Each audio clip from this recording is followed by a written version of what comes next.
এই কথা তারেক রহমান যদি শোনেন, তিনি যদি বোঝেন একজন প্রধানমন্ত্রী হিসেবে, একজন দলীয় প্রধান হিসেবে, তাহলে আমরা মনে করি নতুন ধারার সহযোগী সংগঠন জাতীয় শ্রমিক ধারা সার্থক।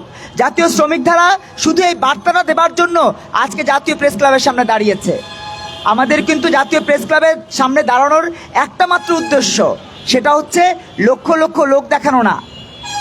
লক্ষ লক্ষ লোকটা আপনারা নতুন ধারার সমর্থক হবেন যদি আমরা আপনাদের কথা বলি। আমরা যদি আপনাদের পক্ষে থাকি, আপনিও তো আমার শুভানুধ্যায়ী, আপনিও তো আমার শুভার্থী। আপনি যদি আমার শুভার্থী হয়ে থাকেন, শুভানুধ্যায়ী হয়ে থাকেন, সেক্ষেত্রে অনেক লোকের প্রশ্নটা কেন আসে? অনেক লোকের তো প্রশ্ন আসতে পারে না, কারণ আমি আপনার প্রতিনিধিত্ব করছি। আপনি যে কথাটা ভয়ে বলতে পারেন না, আমি সেই কথাটা আপনার পক্ষ থেকে বলি। আপনারা দেখেছেন গত 17 বছর এবং গত প্রায় 17-18 মাস, গত 18 মাস শ্রম ভবন, এই যে একটা শ্রম ভবন আছে না, দেখেছেন না? সে শ্রম ভবন শ্রমিকদের বিরুদ্ধে দাঁড়িয়ে বিভিন্ন ধরনের পদক্ষেপ নিয়েছে এবং তাদের পদক্ষেপের কারণে আমাদের গার্মেন্টসগুলো এক এক করে বন্ধ হয়েছে। এই যে ইউনুস, মব সম্রাট ইউনুসের আমলে দেখেছেন, আমরা কথা বলেছি, সেই কথা আপনাদের মাধ্যমে আমরা জনগণের কাছে পৌঁছে দেওয়ার চেষ্টা করেছি। আপনারা দেখেছেন আমরা প্রতিবাদ করেছি যে ইউনুস সরকার একের পর এক প্রায় 450 মিল কারখানা বন্ধ করে দিয়েছে। আজকে সেই মিল কারখানা উদ্বোধন করার, শুরু করার কোনো রকম উদ্যোগ কি তারেক রহমান গ্রহণ করেছেন? এই যে গ্রহণ করেননি, সেটার বিরুদ্ধে আমাদের আজকের এই সমাবেশ। শ্রমিকরা বঞ্চিত হচ্ছে। আজকে আমাদের সাত্তার ভাই, আমাদের বাবুল ভাই, তারা নিরন্তর গণমানুষের রাজনীতিটা করতে চান, নিরন্তর গণমানুষের রাজনীতি করতে চান এই কারণে যে তারা বঞ্চিত। তারা বাবুল ভাইয়ের শ্রমিক জীবনের বয়স কত? 40 বছর। 40 বছর ধরে তিনি শ্রমিক, পরিবহন শ্রমিক। পরিবহনে আপনাকে আপনার ঠিকানায় পৌঁছে দেন তিনি। ঢাকা ব্রাহ্মণবাড়িয়া রুটে তিনি গাড়ি চালান। বছরের পর বছর তিনি ওই একই মালিকের বা একই প্রক্রিয়ার বিভিন্ন ধরনের বঞ্চনার শিকার হয়েছেন। তিনি যদি কোনো কারণে কোথাও ভুল করেন, সেই ভুলের কারণে তার বেতনটা কেটে দিয়ে দেওয়া হয় মাদ্রাসায়। আরে ভাই, তিনি যে জীবন নির্বাহ করেন, সেই জীবনে একটু আলো দেয়া, কল্যাণের জন্য একটু চেষ্টা করা বেটার, নাকি আপনি ওনার টাকাটা মাদ্রাসায় দিয়ে দিচ্ছেন ওনার মনে কষ্ট দিয়ে, সেটা বেটার?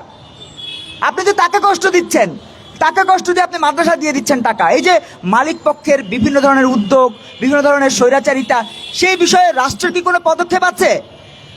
তারেক রহমান সাহেবের কোনো পদক্ষেপ? অতীতে ছিল ইউনূস সরকারের পদক্ষেপ, তার আগে ছিল শেখ হাসিনা সরকারের পদক্ষেপ। কেন থাকে না? কারণ আপনারা দেখতে চান লক্ষ মানুষের ঢেউ, গণমিডিয়া দেখতে চায় লক্ষ মানুষের ঢেউ, আর লক্ষ মানুষের ঢেউয়ের মাঝখানেই হারিয়ে যায় কেউ কেউ জীবনে এতটা বেদনাহত হন যে আত্মহত্যা করেন। আমার শ্রমিকরা আত্মহত্যা করেছে, আপনাদের গণমাধ্যমে এসেছে।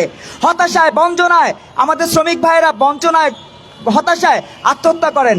এই জায়গা থেকে মুক্তি দেবার জন্য আজকের আমাদের এই প্রদীপ প্রজ্বলন এবং শ্রমিকদেরকে স্মরণ। আমরা শ্রমিকদের বিধবা আত্মার মাগফিরাত কামনা করি, যে শ্রমিকেরা জীবন দিয়েছেন, জায়গায় জায়গায় জীবন দিয়েছেন, জায়গায় জায়গায় তারা পুলিশ প্রশাসনের গুলির শিকার হয়েছেন, জায়গায় জায়গায় তারা আন্দোলন করতে যেয়ে মৃত্যুর মুখোমুখি হয়েছেন। সেই বিষয় নিয়ে কোনো কথা নাই। বড় সমাবেশ হবে আগামীকাল, মে দিবসের বড় আয়োজন হবে আগামীকাল। লাল গেঞ্জিতে জাতীয় প্রেস ক্লাব, পুরানা পল্টন, নয়া পল্টন ভরে যাবে। কিন্তু কালকের দিনের পরেই শ্রমিকের যে মুক্তি, সেই মুক্তি কি আসবে? শ্রমিক কি সত্যিকার অর্থে তার রুটি রুজি, জীবন জীবিকার নিশ্চয়তা পাবেন না। কারণ এই বড় সমাবেশের মাধ্যমেই শ্রমিকের রক্ত চুষবার একদম ফাইনাল পদক্ষেপটা গতকালকে নিয়ে ফেলা হবে। শ্রমিকের যে রুটি রুজি, জীবন জীবিকা, সেই বিষয়ে তাদের কোনো ভ্রুক্ষেপ থাকবে না। বলবে অমুক ভাই জিন্দাবাদ, অমুক ভাই এসেছে, বাংলাদেশ এসেছে। কিন্তু অমুক ভাই আসলে কি বাংলাদেশ হাসে? তার পেটে যদি ভাত না থাকে, তাহলে কি তিনি হাসতে পারবেন? প্রিয় বন্ধুরা আমার, এই পর্যায়ে আমাদের এই জাতীয় শ্রমিক ধারার আয়োজনে শ্রমিকদের পক্ষ থেকে, যে শ্রমিক মেহনতি মানুষের পক্ষ থেকে, যেই শ্রমিক মেহনতি মানুষ আমাদের উন্নয়নের চাকা চালান, আমাদের অর্থনীতির চাকা চালান, তাদের পক্ষ থেকে তাদের জীবন জীবিকা, রুটি রুজির কথা বলবেন এবং তাদের যারা মৃত্যুবরণ করেছেন পুলিশ প্রশাসনের গুলিতে বিভিন্ন সময় গত 55 বছরে, তাদের বিধবা আত্মার মাগফিরাত কামনার পাশাপাশি তাদের প্রতি শান্তি সমৃদ্ধির এবং তাদের পরিবারের প্রতি যেই অবিচার হয়েছে সেটার প্রতিবাদ জানাবেন নতুন ধারা বাংলাদেশ এনডিবির সংগ্রামী সিনিয়র ভাইস চেয়ারম্যান, একই সাথে আন্দোলন সংগ্রামের প্রিয় যোদ্ধা জাতীয় শ্রমিক ধারার পৃষ্ঠপোষক শান্তা ফারজানা। ব্যানারটা ইয়েকে দেন, ব্যানার কোনাটা ইয়েকে দেন। হ্যাঁ ধরেন, ব্যাস শক্ত করে ধরেন, ছুটে না যায়। এই কোনাটা শক্ত করে ধরেন, ছুটে যাবে। বিজয় বাংলাদেশ, বিজয় নতুন ধারা, নতুন ধারার অঙ্গীকার দুর্নীতি থাকবে না আর, সেই স্লোগানকে বুকে লালন করে নতুন ধারা বাংলাদেশ এগিয়ে চলেছে টেকনাফ থেকে তেঁতুলিয়া, রূপসা থেকে পাথুরিয়া। তারই ধারাবাহিকতায় আজ জাতীয় শ্রমিক ধারার পক্ষ থেকে উপস্থিত সবাইকে, সেই সাথে সাংবাদিক ভাই ও বোনেরা এবং চলমান জনতার সবাইকে জাতীয় শ্রমিক ধারা এবং নতুন ধারা বাংলাদেশের পক্ষ থেকে আন্তরিক ভালোবাসা, কৃতজ্ঞতা এবং সালাম জানাচ্ছি।